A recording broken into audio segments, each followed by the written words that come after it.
예배를 드리고 리차드 오스머시의 신앙의 개념을 또 다시 살펴보도록 하겠습니다.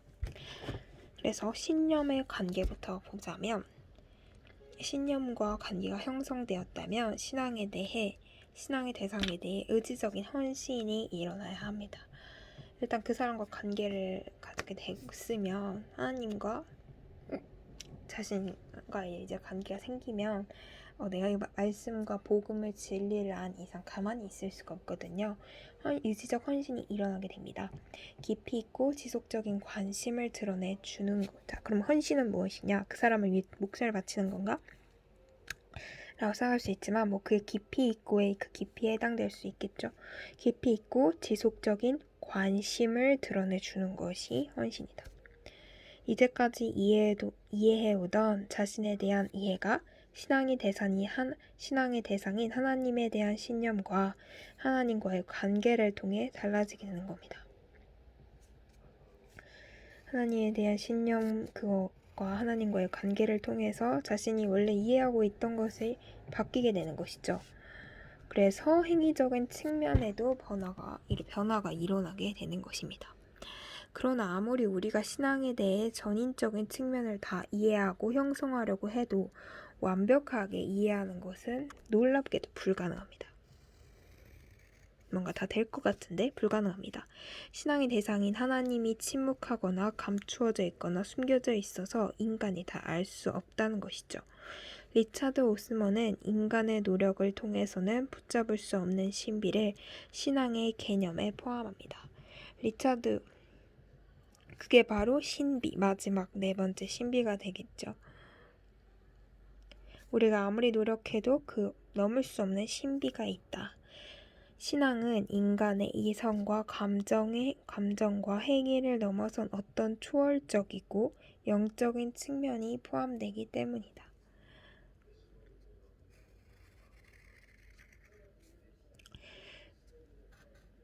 숨겨져 있고 감추어져 있고 다 알려지지 않고 인간이 완전히 이해할 수 없는 영역을 말하는 것이죠. 하나님의 타자성을 인정하고 인간의 지식과 이해를 넘어선 하나님의 주권을 인정하는 것입니다. 타인에 대해서도 마찬가지죠. 그 부분을 그냥 그대로 남겨두는 것이 아니라 하나님의 초월적인 영향력을 인정하는 것이 신앙의 한 측면이라고 봅니다. 오스머의 신앙의 네 가지 개념에는 지적, 정서적, 행위적 차원을 포함하고 있습니다.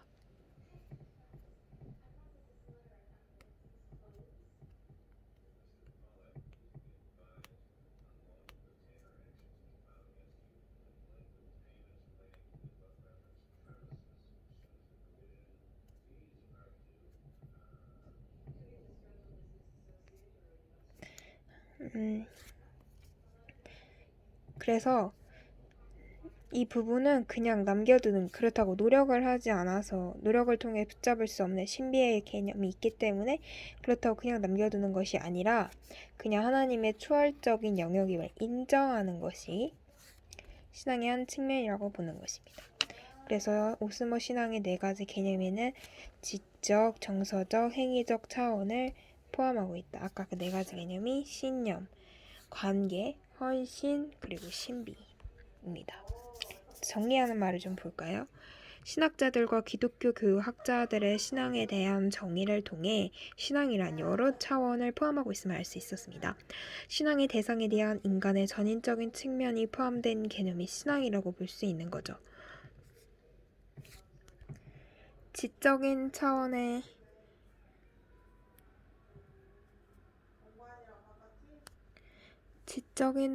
신앙은 신앙의 대상에 대한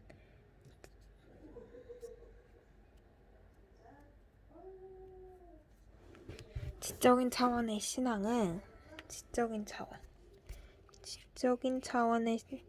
신앙은 신앙의 대상에 대해 누구인지 아는 것, 내가 도대체 무엇을 믿는가, 이거를 성서를 통해서 알 수 있고 또는 종교적 전통을 통해서도 알 수 있는 거죠.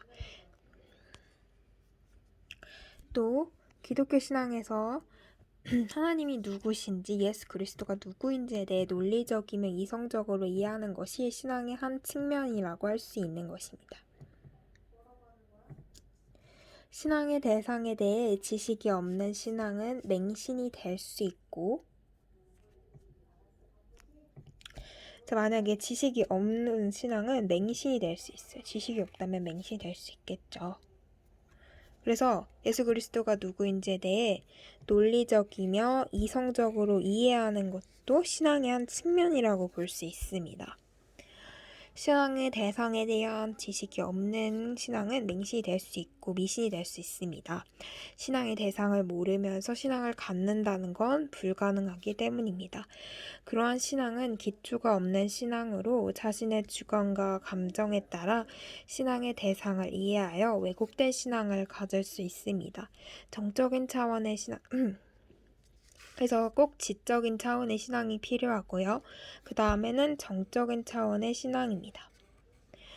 정적인 차원의 신앙이란 신앙의 대상에 대한 신뢰, 충성, 사랑, 존경, 감사, 경외 등과 같은 감정을 가지는 것을 의미해요.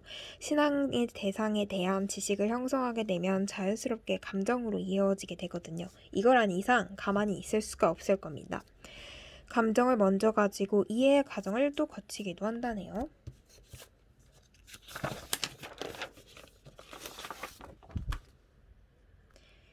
인간의 이성과 감정은 연결되어 있기 때문입니다. 신앙의 마지막으로 행동적 차원은 신앙의 대상에 대한 이해와 감정적 표현이 일어나면 어떤 행동으로 대상을 위해 어떤 행위가 나타나기도 합니다.